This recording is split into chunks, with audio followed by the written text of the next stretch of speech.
প্রবাসে আসবেন তাহলে ২-৩টা জিনিস আপনার নলেজে ঢুকিয়ে রাখুন ভালো করে। প্রবাসে আসার আগে অবশ্যই যেই কোনো একটা কাজের উপর স্কিল করুন আর এমন কাজ বেছে নিন যেই কাজের চাহিদা প্রবাসে অনেক বেশি রয়েছে, হোক মধ্যপ্রাচ্যে হোক ইউরোপে, এবং সেই কাজের বেতনও অনেক বেশি। বাংলাদেশিদের গড় আয়ু ধরুন ৪৫-৫০। এখন আপনি এমনভাবে প্রবাসে আসলেন, পুরো সিস্টেমটাই আপনার ছিল ভুল।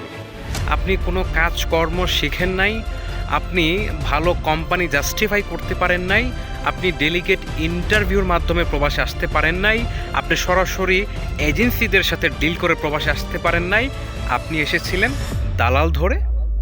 আপনি বছরের পর বছর কেটেই যাচ্ছেন আপনার যেই চালান খাটিয়ে এসেছেন সেটা ওঠানোর জন্য।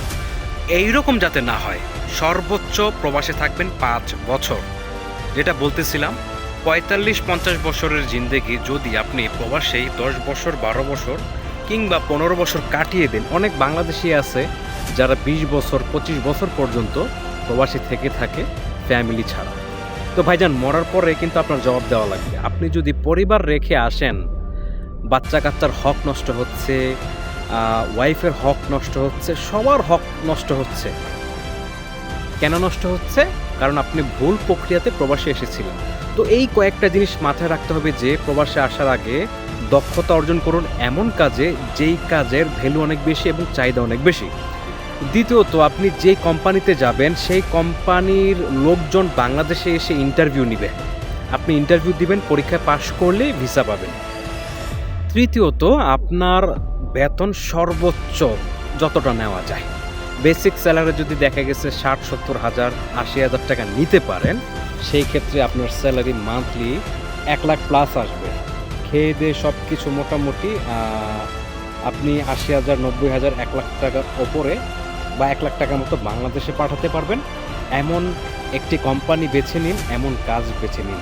তো সবচেয়ে উত্তম কাজ হচ্ছে ওয়েল্ডিংয়ের কাজ।